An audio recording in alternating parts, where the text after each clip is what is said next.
5장 18절 하면 술 취하지 말라 이는 방탕한 것이 오직 성령 충만을 받으라. 너무나 익히 많이 들었던 성경 구절입니다. 성령 충만을 받으라. 이 성령 충만은 하나님이 부어주는 은혜예요. 그래서 하나님께서 부어주실 때 그 성령을 받지 못하는 사람도 문제가 있는 거예요.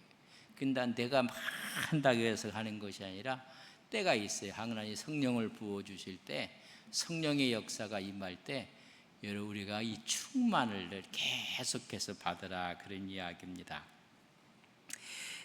우리가 5장 8절을 한번 읽겠습니다. 5장 8절을 지난 수요일 날 말씀했던 같이 읽습니다. 시작. 너희가 전에는 어둠이더니 이제는 주 안에서 빛이라. 빛의 자녀들처럼, 우리는 빛이라고 해요. 빛의 어둠의 자식들이 아니에요. 어둠의 자식들은 빛에 안 나와요. 그냥 숨어서 돌아다니요. 빛의 자녀처럼 행하라, 그렇게 얘기했어요. 그럼 빛의 자녀처럼 행하는 것이 어떤 것인가? 성령 충만 받는 거예요. 빛의 자녀처럼 행하는 것이 뭐냐면 지혜 있게 사는 거예요. 그래서 빛의 자녀처럼 행하라는 것을 오늘 본문에서는 두 가지로 이야기해요. 첫째는 빛의 자녀들처럼 사는 것이 어떤 것인가? 지혜 있는 자같이 살으라는 것입니다. 그 지혜 있는 자는 세월을 아낀다는 것입니다. 그래서 우리가 정말 빛 가운데 행하는지 어두움 가운데 행하는지 우리가 보면 15절 말씀을 우리 같이 한번 읽겠습니다. 같이 읽습니다. 시작. 그런즉 너희가 어떻게 행할지를 자세히 주의하여 지혜 없는 자같이 하지 말고 오직 지혜 있는 자같이 행하라, 그런 말이에요. 우리가 빛 가운데 행한다는 것은 어떤 것인가? 지혜 없이 하는 게 아니라 지혜 있게 하는 것이 빛 가운데 행하는 것이다. 여러분이 지혜라는 것이 얼마나 귀한지. 우리가 칼빈은 이런 이야기를 했어요. 하나님을 인도자로 모시는 자는 참 지혜로운 자다. 여호와를 경외하는 것이 지혜의 근본이라고 했고, 이걸 약간 틀어서 칼빈은 말하기를 하나님을 인도자로 모시는 자는 지혜로운 자다. 여러분 인생의 인도자가 누구십니까? 제가 이렇게 물으면 예수님, 하나님, 그렇게 답을 하세요. 답을 알려주고 제가 하니까 여러분 인생의 인도자가 누구십니까? 답을 알려줘도 얘기를 안 해요. 여러분의 길을 인도하시는 분이 누군가? 하나님을 인도자로 모시는 것이 참 지혜다. 여호와를 경외하는 것이 우리 지혜의 근본이다. 이걸 살짝 들어서 이야기를 해요. 하나님을 인도자로 모시는 것이 참 지혜다. 그럼 참 지혜를 얻으려면 누구를 인도자로 세워야 돼요? 하나님을, 우리 주님을 인생의 인도자로 세워야 돼요. 어느 길을 가야 될까? 무엇을 하나님이 인도자가 되어야 되는데 사람이 이끌어가면요 지혜로운 것 같지만요 여러분 멍청한 거예요. 하나님의 어리석음이 사람의 지혜보다 훨씬 나아요. 그러니까 하나님의 지혜 이름 말할 수가 없다는 것입니다. 주님의 뜻은 언제나 여러분 지혜에 있다는 것입니다. 이 이론적인 지식을 지혜라고 하지 않아요. 어떤 사람은 얼마나 똑소리 나게 잘하는지 몰라요. 뭐 이론적으로 뭐 지식이 아주 하늘을 찔러요. 근데 실생활에 적용시키지 못하는 것은 여러분 지혜가 아니에요. 정말 지혜로운 사람은요 지혜롭게 살아요. 근데 지식이 많은 사람은요 그 지혜롭게 사는 게 아니라 멍하게 살아요. 이 지혜에 대한 이야기를 이야기해 주고 있습니다. 그래서 이 지혜를 적용시키는 거예요. 적용시키는 거. 왜 이렇게 지혜롭게 살으라고 하면서 우리에게 하시는 말씀 한 가지 더, 16절 우리 같이 한번 읽겠습니다. 시작. 세월을 아끼라. 때가 때가 악하기 때문에 우리는 지혜롭게 살아야 돼. 때가, 세월을 아끼라. 다시 말하면 시간을 아끼라는 것입니다. 주의 뜻을 알지 못하고 수고하고 노력하는 것은요, 어찌 보면 어리석은 거예요. 이런 헛되다는 거예요. 뭐 사람이 열심히 노력하려고 열심히 사는데 하나님 뜻을 몰라요. 그러면요, 여러분 어리석은 것입니다. 하나님의 뜻을 알아야 땀을 흘려도 가치가 있어요. 하나님의 뜻을 알아야 눈물을 뿌려도 눈물의 의미가 있어요. 하나님의 뜻을 알면 하나님께 기도가 돼요. 눈물이 한나처럼. 그러나 하나님의 뜻을 모르고 눈물을 흘리면요, 신세타령이에요. 여러분, 하나님을 붙잡고 눈물을 흘리고 하나님을 붙잡고 여러분 땀을 흘리는 믿음의 종들이 되시기를 바랍니다. 그래서 진정한 지혜는 세월을 아끼는 거예요. 지혜를 아끼는 거예요. 이런 세월을 아끼면서 시간을 아끼면서 행하는 것이 빛의 길이에요. 이런 어두의 일이 아닙니다. 옳은 일을 하는 거예요. 유혹의 길을 가는 것이 아니에요. 이런 사람에게 기업을 얻게 되는 거예요. 여러분, 세월을 아낄 때 하나님께 우리의 복을 주시고 은혜를 주시고 행복을 주시는 것입니다. 그래서 세월을 아끼라. 편하게 말하면 시간을 아끼라. 요 아낀다는 의미는 이런 이야기예요. 그럼 안 쓴다. 안 쓴다는 것이 아니라 가장 적절하게 쓰면서 최상의 효과를 거둔다는 거예요. 어떤 사람은 많이 뭐 이것도 사고 저것도 사는데 효과가 없어. 뭐 사놓기는 사놨는데 효과가 없어. 여기서 얘기는 아낀다는 가장 적절한 소비로 최상의 성과를 거둔다, 그런 이야기. 자, 여기서 그러면 뭘 아끼라고 했어요?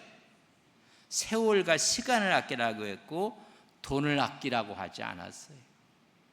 여러분 잘 이해를 해야 돼요. 돈은 아낄 수 있어요. 안 쓰면 아끼는 거예요. 돈을 이렇게 해놓고 이거 안 쓰는 거예요. 그 돈을 우리는 아낄 수 있어요. 그죠?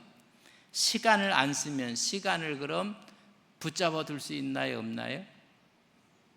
돈을 아끼면 돈이 아껴져요. 시간을 아끼면 아껴져요? 안 아껴져요? 이거 너무 쉬운 걸 물으니까 시간은 흘러가는 거예요. 아껴지지가 않는 거예요. 여러분, 돈이라는 것은 아낄 수 있어요. 안 쓰면 되는 거예요. 안 쓰면. 그러나 여러분, 시간은, 세월은 아낄 수가 없어요. 흘러가는 거예요. 돈을 아끼는 것보다 더 중요한 건 뭐예요? 시간을 아끼는 게 더 중요한 거예요. 어떤 사람은 돈을 아끼려고 막 이런 사람 우리는 쫌생이라고 해요. 그게 아예 더 중요한, 뭘 아껴야 돼요? 시간을 아껴. 시간을 버려야 되는 거예요. 2시간 얘기할 거 1시간 얘기, 1시간 얘기할 것을 10분에 얘기하고 10분에 얘기할 것을 1분에 얘기하고 다 되는 얘기를요 빙글빙글 돌아가고요. 그러니까 회의하다가 사람이 회의에 빠져요. 그래서 뭐 분명한 건데 시간을 아끼라고. 근데 뭐 돈을 아끼려고. 여러분, 돈은 우리가 아낄 수가 있어요. 그러나 시간을 아낄 수가 없어요. 우리가 시간을 아낄 수 없다면 세월을 우리가 잡을 수가 없는 거예요. 그러니까 시간은 흘러가는 거예요.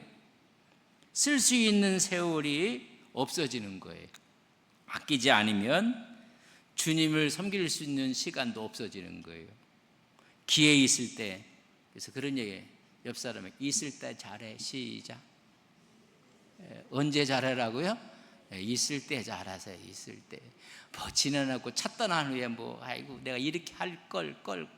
천국에 가면요 감사한데, 지옥에 가면 전부 다 껄껄만 한대요. 기도할 걸, 좀 관대할 걸, 좀 인내할 걸. 우리가 전부 다 이런 기회를 다 잊어버린 거예요. 선을 배울 수 있는 기회도, 선을 행할 수 있는 기회도, 충성할 수 있는 기회도 다 놓치는 것입니다. 그래서 모든 기회를 최대한 활용하라는 거예요. 그래서 서로 피차 시간 있을 때, 함께 있을 때, 그래서 여러분 있을 때 잘해야 돼요. 띠띠빵빵 여러분 차는 떠나는 거예요. 있을 때. 제가 이제 목회를 하면서 하나 좀 조그맣게 얻은 하나가 있다면요, 효자들은 부모들이 돌아가실 때 담대해요. 아주 그러면서, 근데 불효한 자식들은요 땅을 쓸고 울어요. 얼마나 청승맞게 우는지. 아이고, 진작 울지. 살아계실 때 울지. 살아계실 때는요, 제가 30대 초반에 담임 목회 처음 청병을 받아서 거기가 촌이었었거든요. 우리 집사님이 돌아가셨는데 내가 그 집안을 다 알고요. 근데 갑자기 한 사람이 나타나더니요, 풍뎅이가 땅을 쓸듯이요 등으로 땅을 쓸면서 울어.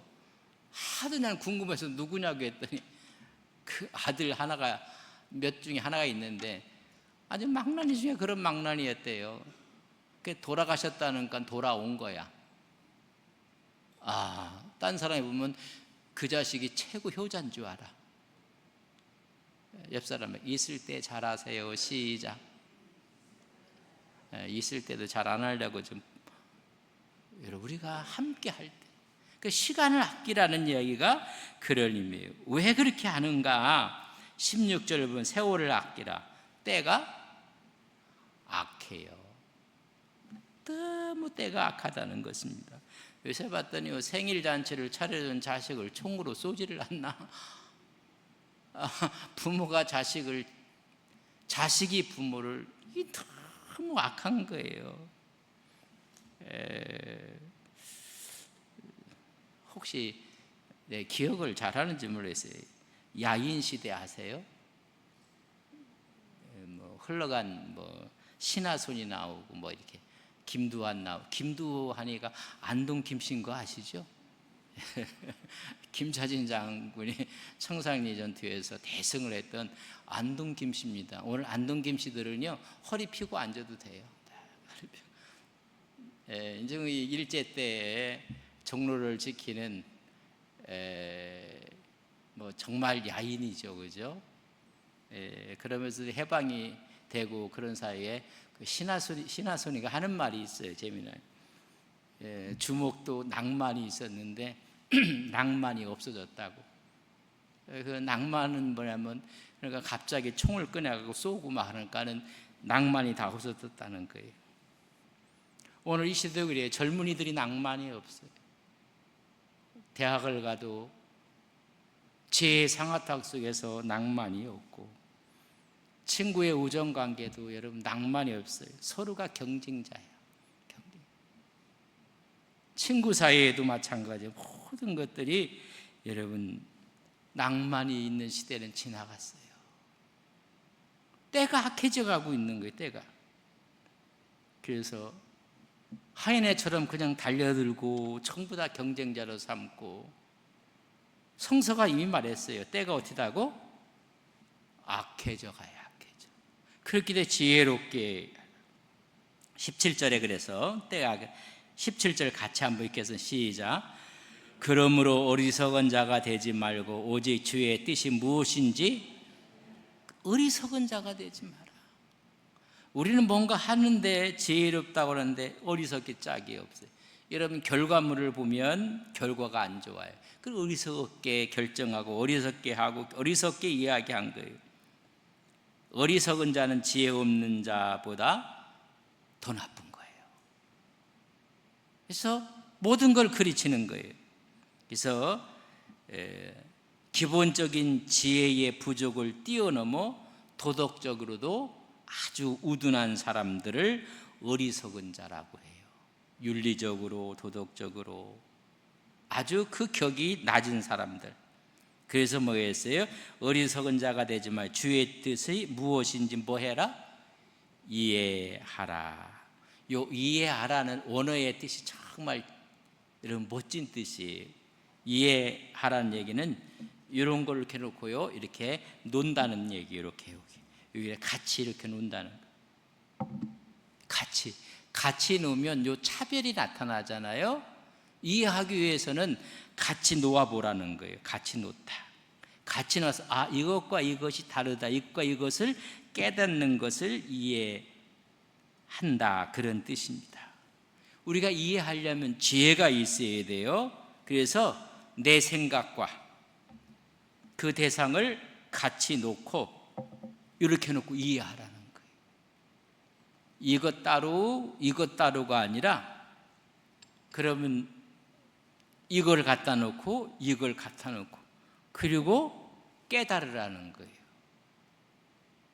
여러분, 거기서 지혜가 나오는 거예요. 그런 이야기, 이 사람의 얘기를 같이 놓고 같이 한번 깨달아 보라는 얘기예요.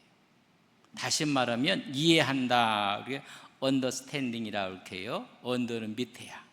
밑에서 서서 보는 거예요.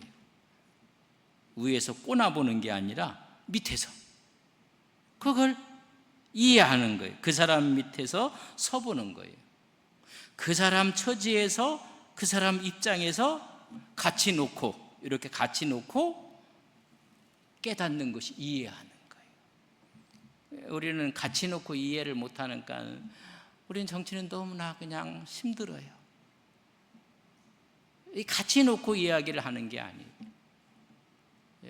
따로 국밥을 좋아해서 따로 해갖고 이게 전부 다 뒤엉켜 나가고 있는, 그래서 액션보다 더 중요한 건 리액션이에요. 그 사람이 어떤 행동을 했느냐가 보다 어떤 반응을 줬는가, 그 사람의 반응이 여러분 중요해요. 그것을 같이 놓고 보라는 거예요. 그걸 이해했다고 하는 거예요. 이해했다. 이것을 같이 놓고 깨닫는 것을 이해한다는 거예요. 여러분, 모든 면에 주님의 이해함에 함께 하시기를 간절히 바랍니다. 같이 놓고 보는 거예요. 여두 야두 같이 놓고 보는 거예요. 이 사람 말도 이 사람 말도 같이 놓고 여러분 이해하라는 거예요. 왜냐하면 뭐 하기 때문에? 때가 악해요. 너무 악해갖고요, 뭐 말을 어떻게 만드는지를 몰라요. 악해서 본말이 전도돼 버리고 이렇게 되는 거예요. 때가 악하. 첫째로 빛의 자녀처럼 행하는 것은 어떻게? 지혜롭게 행하라는. 두 번째는 18절에 있는 말씀입니다. 우리 같이 한번 18절 읽겠습니다. 시작. 술 취하지 말라. 이는 방탕한 것이니 오직 성령으로 충만함을 받아라. 빛 가운데 행하는 것은 지혜 가운데 행하는 거고, 두 번째는 성령 충만 가운데 행하라. 그게 빛 가운데 행하는 거예요. 그 예수 믿는 사람들이 빛 대신 주님을 믿고, 주님은 우리의 빛이 되시는데, 빛 가운데 행한다는 건 지혜롭게, 두 번째는 성령 충만하게 사는 것이 빛 가운데 하는 거예요. 그러니까 지혜와 성령을 떠나면 어둠 가운데 행하는 거예요. 어둠. 자, 술 취하지 말라. 이는 뭐 한 거라고요? 방탕한 것이다. 여러분, 술은 세상적인 거에 취하는 거예요. 또 더러운 게 취하는 거예요. 술 정말 먹어봐서 취하신 분 있어요? 술 취하면요, 세상이 다 내 거야. 주머니에 돈이 없어도 세상 돈이 다 자기 돈이야. 뭐 자기가 다 계산한다고 하고, 땅도 다 자기 땅이야. 갈짓자로 막 걸어가면 가고. 선생님, 똑바로 걸으셔야 됩니다. 너무 왔다 갔다 큰일 납니다. 이야 이놈아, 내가 똑바로 걷는 게 아니라 지금 땅이 왔다 갔다 한다.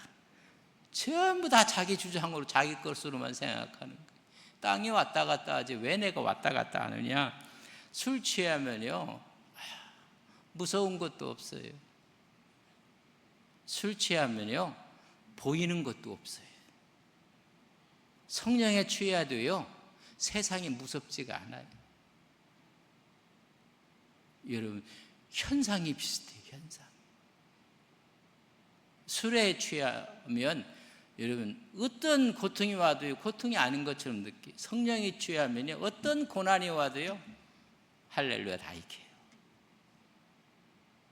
여러분 현상적으로 비슷해요. 그래서 성령의 충만을 받으라는 거예요. 명령형이고 현재 진행형이고 한 번만 성령 충만 계속 충만을 받으라는 것입니다. 여러분 술에 취하면요 내가 이끌어가는 게 아니라 술이 나를 이끌고 가요. 술이. 그런 얘기 하잖아요. 처음에는 사람이 술을 마시고 술이 술을 먹고 그 다음에 술이 누구를 먹어요? 그 인간을 먹어요. 사람을 먹어버린다. 성령도 마찬가지. 성령에 취하면 성령이 나를 이끌고 가는 거예요. 성령이. 그러니까 성령 받으면요 여러분 다 이 더워도요 여기 옥동 사거리 나가서 전도해야 돼요. 성령 안 받아서 참 그래도 이런 풀 같은 역사가 일어나. 성령이 막 이끌고 나는 거예요. 성령이. 응? 술 영향력에 있는 것처럼 성령의 영향력에 놓여 있는 거예요. 그래서 성령의 열매가 막 맺혀지는데 갈라디아 5장 22절에 보면 오직 성령의 열매는 사랑과 희락과 화평과 오래 참음과 자비의 양성과 충성과 빠졌어요. 온유와 절제라. 9가지 성령의 열매가 막 맺혀지는 거예요. 자기가 맺히려고 하는 게 저절로 맺혀지는 거예요. 저절로. 여러분 나무에 붙어 있으면 저절로 열매가 맺히는 그러게. 우리가 성령에 취하지 않으면 때가 악하기 때문에 세상에 취하는 거예요. 내가 지금 하나님의 문화에 취해 있나 성령에 취해 있는가 아니면 세상 문화와 세상 세속에 취해 있는가 그 사람이 말하는 걸 보면 알아요. 근데 말하는 것도 어떨 때는 성령에 취했다가 어떨 때는 또 세상에 취해 이렇게 왔다 갔다 해요. 저도 왔다 갔다 해요. 근데 우리가 그럴 때 정신을 차려야 돼요. 그래서 세상 문화에 취했다고 얼른 성령의 문화로 오시기를 주님의 이름으로 간절히 바랍니다. 이 세상 문화 속에 아주 거기에 자기 뿌리를 내리는 사람들이 있어요. 잠시 건너갔다가 빨리 오야 돼요. 성령의 문화 속으로 오야 돼요. 세상에 취하는 게 아니라 하나님의 말씀에 세상에 취하지 않아요. 어느 쪽에 취해 있는가를요 우리가 분명해요. 아까 성령의 열매를 이야기했어요. 그것처럼 저 사람이 예수를 믿는데 어느 쪽에 취해 있는가. 술인가. 술은 꼭 알코올이라면 생각해요. 세상, 마약, 세속 이런 게 다 아주 세상적으로 찌들어 있는 거예요. 세상적으로 모든 계산이 세상적으로 하는 사람들. 그러니까 성령의 문화가 틀리는데 보면 알아요. 그 사람의 인품을 보고 그 사람의 열매를 보고 그 사람의 언어를 보고 그 사람의 행동을 보고 그 사람의 눈빛을 보고 그의 삶의 모습을 요령할 수가 있는 거예요. 근데 우리가 이 경계선을 왔다 갔다 하는데 우리가 그런 7, 80%는 여러분 성령의 문화 속에 있어야 돼요. 근데 어떤 사람은 7, 80%가 세상 문화야. 세상에 취해 있어. 우리가 100%라고 얘기하기가 부끄러워요. 그러나 하나님이 힘주시면 이것도 내가 못해. 하나님이 힘주시면 하나님의 성령의 문화에 우리는 취할 수가 있어요. 하나님이 힘을 거둬가시면 세상 문화 속에 갈 수밖에 없어요. 하나님 성령의 도우심이 임하시면 여러분 우리가 성령에 취하는 거예요. 내가 아니라 하나님께서 강압적으로 막 부어주시는 은혜가 있다는 거예요. 자, 빛 가운데 빛의 자녀처럼 행하는 것은 지혜롭게 사는 것이고 성령 충만한 삶을 사는 것입니다. 그럼 이렇게 지혜롭게 살고 성령 충만하게 사는 사람의 삶의 특징에 대해서 이런 바울 서신 읽어보면 너무 논리적이에요. 대학자입니다, 사실. 성경이 얼마나 논리적인지 그 논리 속에 하나님의 성령이 임하는 거예요. 그럼 지혜롭게 행하는 것과 성령 충만하게 행하는 사람의 특징은 뭔가? 어떤 것이 나타나는가? 저 사람은 정말 지혜 있는 사람이야. 저 사람 정말 성령이 충만한 사람이야. 그럼 어떻게 아느냐 말이죠. 그걸 좀 성경에서 이야기를 해주고 있어요. 그래서 그런 사람들의 특징, 삶의 모습은 어떻게 나? 19절 말씀이에요. 같이 한번 읽겠습니다. 시작. 시와 찬송과 신령한 노래들로 서로 화답하며 너희 마음으로 주께 노래하며, 그가 지혜롭게 살고 성령 충만하게 살고 이렇게 사는 사람들의 모습을 보면 항상 뭐가 있어요? 시와 찬송과 신령한 노래가 입에서 나옵니다. 이 시와 찬송과 신령한 노래 서로 화답하고, 그리고 마음으로 주께 노래하며 찬송하는 것. 하나님 감사합니다. 하나님이 하셨습니다. 내가 눈을 들어 산을 보면 나의 도움은 여호와께 있습니다. 하나님이 다 아시는 거예요. 누가 아신다고요? 하나님을 찬양하는데, 그러나 지혜와 성령 충만하려면 다 지가 다 하는 거예요. 내가 다 하는 거예요. 그리고 얼마나 힘들겠어요. 우리가 사형리를 보면 원을 두 개 이렇게 그려놨어요. 사형리를 보신 분이 없어요. 이렇게 큰 원 속에 의자 하나가 이렇게 딱 있어요. 그 마음의 중심이거든. 그 마음의 중심이 십자가 딱 예수님이 있어요. 마음의 중심에 의자에. 그게 예수 믿는 사람이야. 그러니까 이 주님이 주인에서 모든 것을 일을 하기 때문에 정연하고 질서가 있어요. 그런데 여러분, 믿지 않는 사람은 원에 있고 이렇게 의자가 있는데 그 의자에 자기가 딱 앉아 있어요. 그러고 내 원 밖에 예수님이 있어요. 이게 믿지 않는 사람이에요. 근데 예수님을 믿기는 믿는데 육적인 크리스찬은 어떻게 그렸느냐 하면, 원을 그려갖고 의자를 놓고 거기다가요 지가 올라가 있어. 자기가 주인이야, 내가. 그러고 십자가는 자기 밑으로 내려놨어요. 그 육적인 크리스찬이라. 그러면 마음 중심에 누가 앉아 있어요? 예수님이 앉아 있어요. 그럼 무게가 인간의 고난과 아픔이 오면 마음 중심에 실리는 거거든요. 그럼 누가 다 막아요? 우리 주님이 무겁고 수고한 짐 다 내가 너희를 쉬게 하리라. 근데 문제가 오면요, 예수님이 잘 앉아 있다가도요, 여기 밑에 든 자기가 예수님 내려오라고 해요. 그 자기가 올라가요. 그 육적인 크리스찬이에요.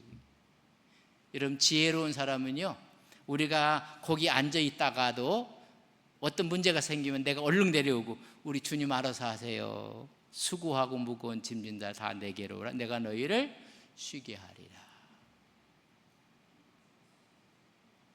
근데 많은 사람들은 주님이 앉아 있다가도요, 무슨 문제가 생기면 주님을 끌어내려 버려요.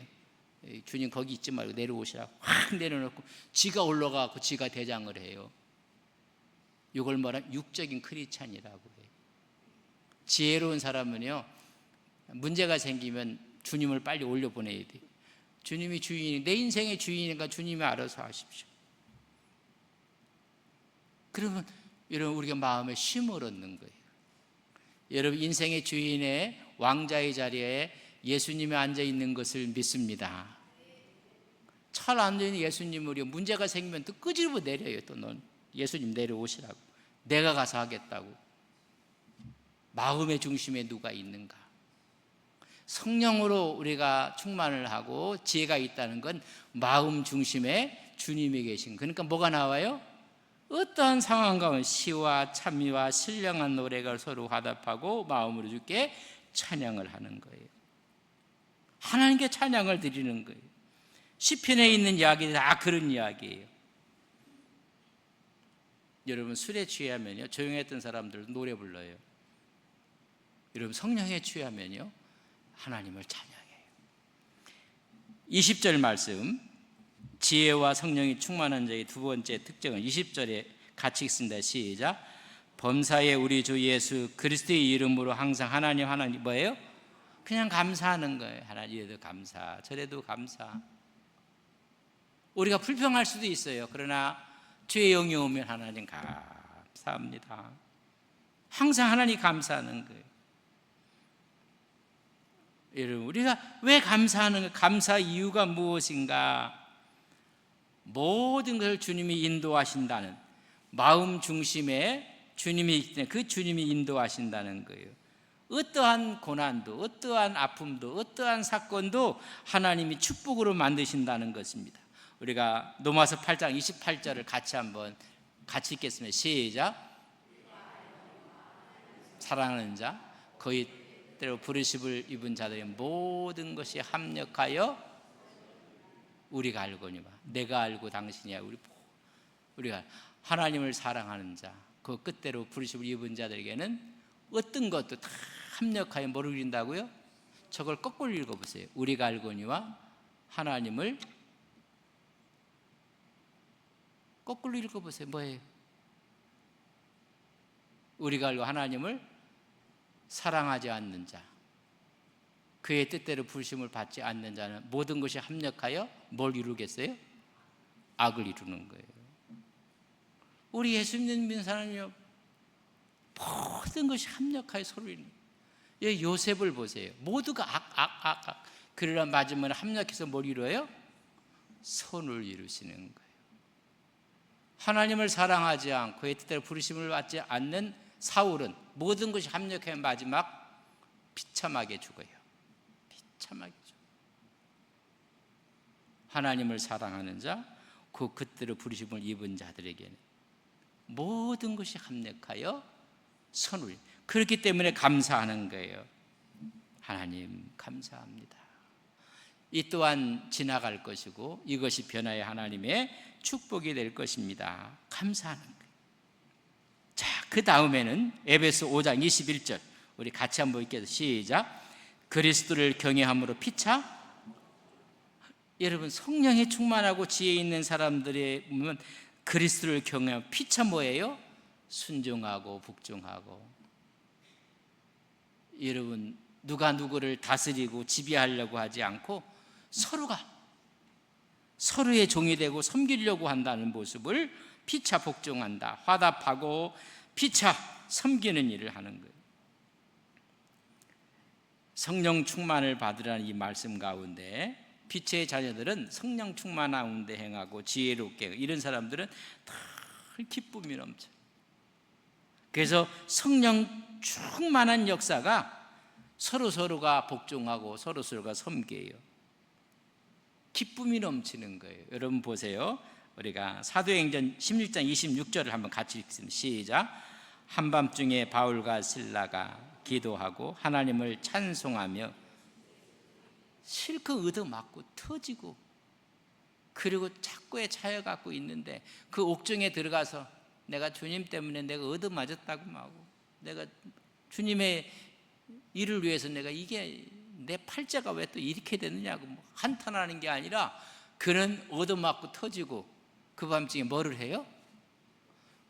찬양하는 거예요. 기도하고 하나님을 찬양하고. 이게 하나님을 찬양하는 거예요. 이렇게 찬양을. 그래서 빌립보 4장 4절 같이 읽습니다. 시작. 주 안에서 항상 기뻐하라. 다시 말하노니 왜 기뻐하라는 거예요? 스데반은 돌에 맞아 죽으면서도 그의 얼굴이 무슨 얼굴처럼 빛났다? 천사요.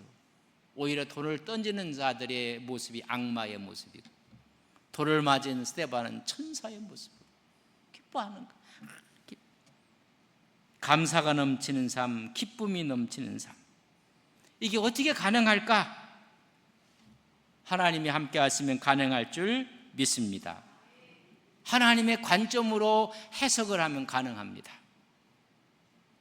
그런데 세상 관점으로 보고 모든 걸 이해하는가는 낭망하고 실망하는 거예요. 하나님이 갚으시리라. 하나님이 함께 하시리라. 그런 믿음을 갖고 앞으로 가는 거예요. 그래서 늘 성령 충만한 믿음의 역사가 있기를 주님의 이름으로 간절히 축복합니다. 좋으신 아버지 하나님, 늘 우리